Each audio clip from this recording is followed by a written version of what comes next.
Mr. Holmes, it is very clear that you have become a very well-known yet intriguing figure in our current London, which is so rapidly gaining in knowledge and industry under the efficient rule of our gracious Queen. I remark my gratitude and all my team's in your agreement to grant us this interview. Most certainly the readers of our newspaper will find your testimony very revealing. So, who would you say Mr. Sherlock Holmes is, in your own words? My dear Miss, you begin with a question both simple in form and surprisingly complex in substance. If one were to consult the accounts written by my good friend and chronicler, Dr. Watson, one might encounter descriptions such as consulting detective, eccentric logician, or perhaps a most tiresome fellow when bored. Yet, in simplest terms, I am a student of observation. The world is a vast book filled with clues, mud upon a boot, a gentleman's newspaper, a faint scent of machine oil. Each detail tells a story to those who train their minds to notice. My profession is the practical application of that study. When the police find themselves perplexed, they occasionally seek the assistance of a man who analyzes footprints, handwriting, cigar ash, and human habits. I am, in a sense, an experiment conducted by the imagination of my creator, Sir Arthur Conan Doyle, to demonstrate that reason can illuminate the mysterious corners of human affairs. Yet I reaffirm that I only use these abilities to help the world become a safer, fairer, more equitable place. My services as a private investigator are only offered to clients whose requests follow the correct reasons. I admit that my behavior and personality might differ from the general common consensus, yet I would never use my intellect to favor wrongdoing. In my opinion, that would be a total waste of my valuable time and energy, apart from a bore. These are my principles. Observe carefully, reason patiently, avoid jumping to conclusions, which may instruct not only detectives, but also journalists and students who may later hear this conversation. I see, Mr. Holmes, that you are very skilled in defining yourself in rational yet philosophical terms. I noticed you mentioned Dr. Watson as soon as our conversation started. He is known to act as a bridge between you and the officials at Scotland Yard, and is generally said to be the more human and humane link between you and society at large, capable of understanding you fully, or almost fully, out of admiration and affection, and intercede for you in front of others in terms they can understand through the recollection of your adventures. What can you tell me about Dr. Watson and your age-old sibling-like friendship with him? Dr. John Watson. If I may speak with unusual frankness, it would be difficult to overstate his importance in my life. He is warm where I am analytical, empathetic where I am detached, courageous where others might hesitate. He understands people not as problems to be solved, but as souls to be considered. When we met, Watson had just returned from military service in the Second Anglo-Afghan War as a wounded veteran, yet carried quiet dignity and a loyal heart. Though he claimed to study my methods, he was performing a far greater service, humanizing me.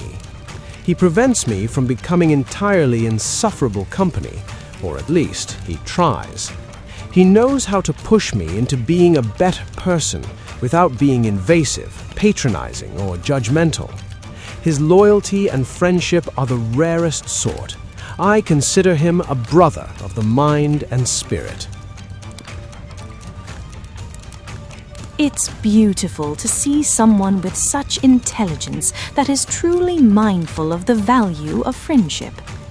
Following the impact of Mr. Charles Dickens's extraordinary work in making, through his famous novels, our otherwise cold society much more aware of the situation of the children in a disadvantaged position being forced to work and living in the streets, our team have researched the current situation of Victorian children at large and discovered that some of them seem to perceive and process the world in an alternative, more logical and analytical way, what you might call a neurodivergent way. These children benefit greatly from keeping loyal and true friendships like yours with Dr. Watson. Would you consider that you were one of those children while growing up? And if so, could you comment on how to advise society on the best ways to support such children? Indeed. Such children have minds that move along paths different from the common road. Some perceive patterns others overlook. Some prefer solitude. Some feel overwhelmed by noise. They are also characterized by extraordinary sensitivity and, yes, excellent observation skills. Society often misunderstands these children, seeing difference as defect. Besides, these children have a strong moral and ethical code, believing in the fair and just prevalence of good over evil, and that is another factor of divergence in a society that, generally speaking, tends to reward much more a show of ambition, competition, and climbing power hierarchies. Yes, I faced similar challenges in my youth. My interests were peculiar and intense, my attention span selective yet hyper-focused, sometimes more erratic than that of the rest of the children. My curiosity was more driven by science and knowledge than in learning and adapting to prescriptive social norms that I considered forced and unpractical. These traits certainly turned into a challenge to manage and understand me in my younger years, though later proved to be invaluable. As for these children you mention, I propose 3 strategies. First, cultivate curiosity rather than suppression, encouraging healthy and safe exploration of the world. Second, provide understanding companions. For a true, loyal friend that is a safe space for you will make all the difference. And third, teach observation and logic, but always keeping the link to ethical values of benevolence and kindness. Learning to notice and respect others fosters adaptability and inclusion. The measure of civilization is found in how it protects the dignity of every mind. Indeed, Mr. Holmes, your insights are truly remarkable.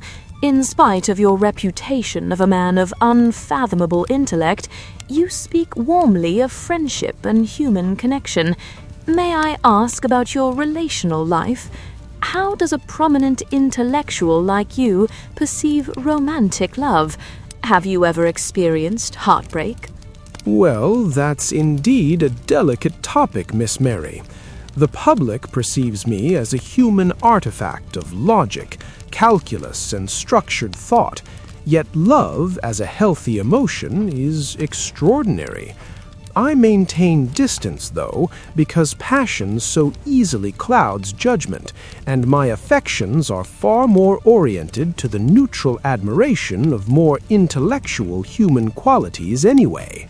Yet there is one lady, yes, Irene Adler, the woman, whose intellect earned my deepest respect. She outwitted me, not through romance, but through brilliance, courage, and dignified autonomy.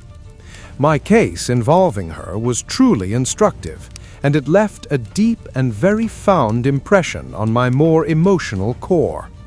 Our encounter was also notably amusing, for I masqueraded to get close to her and set her a trap, pretending to be a battered clergyman in need of assistance after being caught in the middle of a street brawl, and later terrified of a fire in the street, both of which staged events that I myself had orchestrated. She was a beautiful and charming young lady of sharp wit and a compassionate heart, who totally lowered her guard in front of a person in need, something that made me feel, I must confess, a little embarrassed about my methods. but she totally caught me, as she herself told me later in a very personal letter, a letter that I still preserve with respect and affection, together with her photograph. She is still the only person to ever outsmart me. Watson wrote the full account of the case in the short story Scandal in Bohemia, which I recommend that you read if you haven't already done so, Miss Mary. Yes, Irene Adler had a face a man might die for, and a still more alluring wit and spirit. Yet she loved another man. I was actually the witness at her wedding, and I am very faithful to my independent bachelor lifestyle anyway. In spite of that, I must be clear, though, that I deeply value marital, parental, and family love, and admire those who cultivate relationships of true respect and loyalty. Fascinating. And what can you tell me about your creator, Sir Arthur Conan Doyle? How does Mr. Sherlock Holmes get along with his creator? Well, our relationship is a curious partnership. He provides the imagination, paper, and ink. I provide the methods and adventures. Through me and Watson, he hoped to demonstrate that careful observation, reasoning, and curiosity illuminate the world. Trained as a physician at the University of Edinburgh under Professor Joseph Bell, whose deductive methods inspired the idea of me, Mr. Conan Doyle, my creator, possesses both scientific and imaginative faculties of impressive extent. A true Victorian man, totally aware of the changing times and values of the London society, he eventually gained great popularity as a writer through my voice and Watson's, to the point that he eventually grew weary of my existence, feeling overshadowed by his own creation, and attempting once to remove me from his stories, but public demand restored me to the front line of published fiction. I like to think that the followers of my adventures were those who saved me from the pit of oblivion in front of my very creator. They still save me, nowadays, every day. It's readers like you, and like those following your publications, those who truly enjoy literature as an act of creative imagination and community, who truly bring the character fully to life. That's food for thought indeed, and a very beautiful conclusion. Please, Mr. Holmes, tell us more about your social relations with contemporary peers at your own level. Do you know about the also very famous detectives, Monsieur C. Auguste Dupin, Monsieur Eugene Francois Vidocq, Monsieur Hercule Poirot, or Miss Marple? Are you friends with them? Perhaps you have even exchanged letters. Ah, yes, I know about them all, indeed. Auguste, the Parisian pioneer of analytical detection, fully deserves my respect. Eugene, a former criminal turned investigator, provides an interesting lesson on effort and human redemption. Hercule, the elegant Belgian colleague, excels in psychological deduction with an extra of instinct and sensitivity. And Miss Marple, the extremely sharp and brave, well-mannered English lady, observes human nature in subtle village life, uncovering hidden crime in the crevices of social interaction during tea time. Each represents a unique path to truth. Each one has a different perspective of what uncovering injustice is. Detection is a constellation of styles. My method emphasizes observation and logic. And yes, of course, we have exchanged letters sometimes. Finally, my last question would be about a darker topic. What about your experience with antagonism? The infamous James Moriarty is your well-known nemesis. We all know about that. Would you consider him to be your opposite, a man of equal skills yet using them for evil? Have you ever been afraid of Mr. Moriarty? And ultimately, what is it that Mr. Sherlock Holmes fears the most? Professor Moriarty is a mathematical genius who applies intellect to crime. A man of much power and resources as well. a spider at the center of a vast web of organized crime, pulling the strings at will.